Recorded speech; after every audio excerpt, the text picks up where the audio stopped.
So welcome to week 7 of Sidekicks at Home. This is an active recovery session I want to show you. I need to do it myself because I spent 3 days doing yard work, and a lot of you I know are out there mulching and planting and doing a ton of other things in the garden and doing a lot of things that make you stiff and sore. So, and I had a couple requests from some of you about doing some active recovery stuff, and I'm trying to put shorter videos on YouTube to get them to upload quicker, and just to give you some things to focus on. Today we're going to work on the low back, which is a really tight area.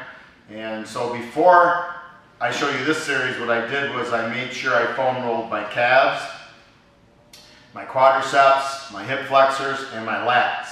So a lot of you that have gone through the class, you know what those are and what those foam roll techniques are. This one is where you lay on the roller. I picked the white one so it wouldn't blend in with my clothing, and I'm going to lay on it so that my spine and my head are supported by this roller.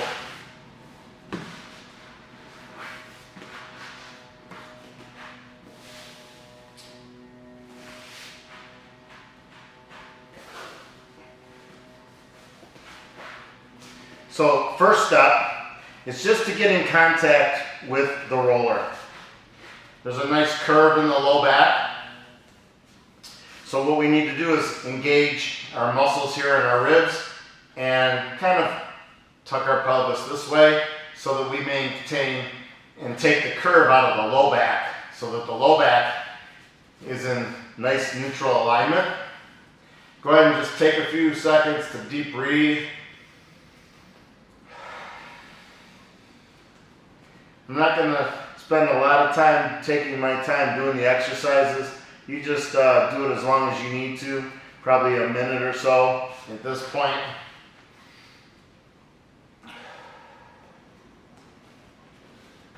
Make sure the arms are long, pulled down so that the shoulder blades are pulled down.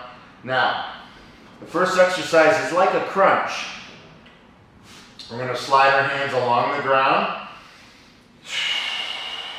Exhaling, making sure the low back is flat to the roller, and even as I go back, I want to maintain that contact point.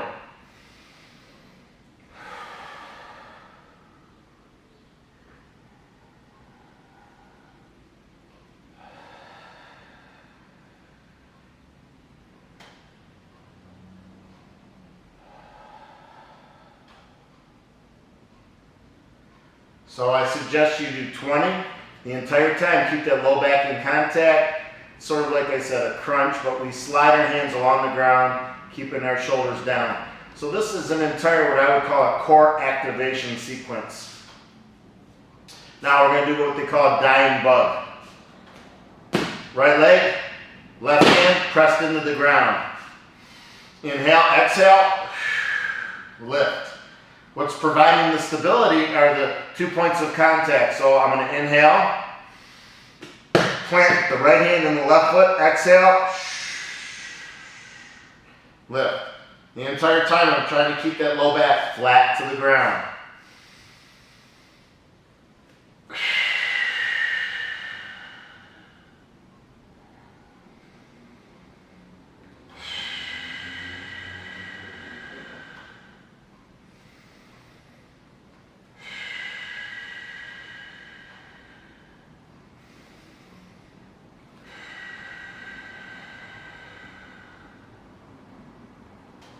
So, good number to do would be 20, 10 per side. Now we bring the knees up. Low back's nice and flat. Inhale, tap the toe. Exhale. Now we're pushing both hands evenly down. Inhale.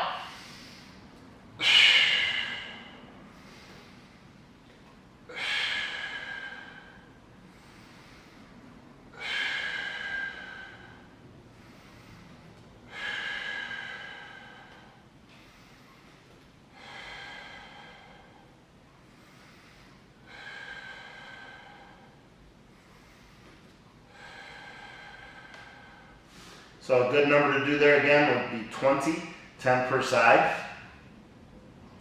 This last one's a little bit more challenging. We're going to splay our legs out here at a 45, hands at a 45. And we're going to lift and reach across and touch. Putting that leg down this hand. Inhale, lift.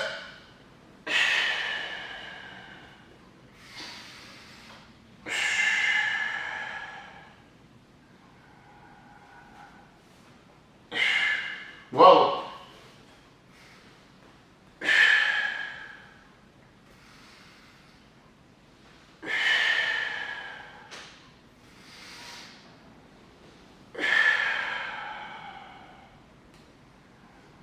So it's a pretty challenging exercise, but that whole sequence, we're going to review it here in a minute. The first one, just getting contact with the ground.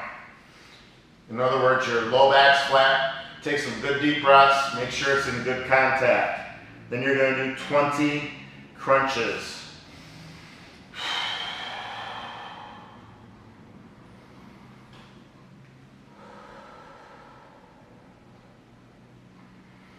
And then you're going to do 20 dying bugs. Breathing in.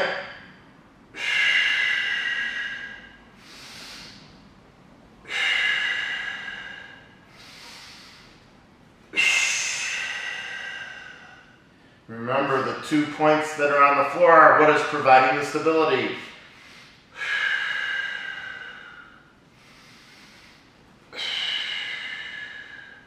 Then we go into our 20 toe taps.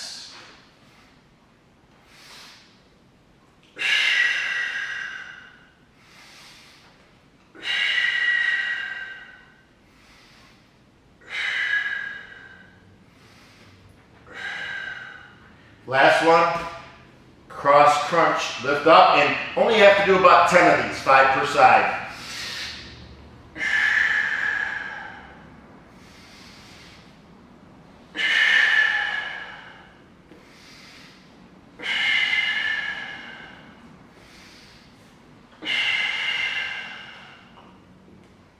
Now, if you want to feel the effects, all you're going to do is roll right off the roller.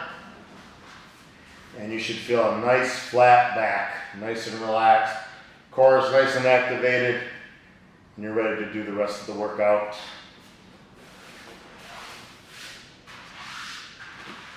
If you have any questions, feel free to contact me.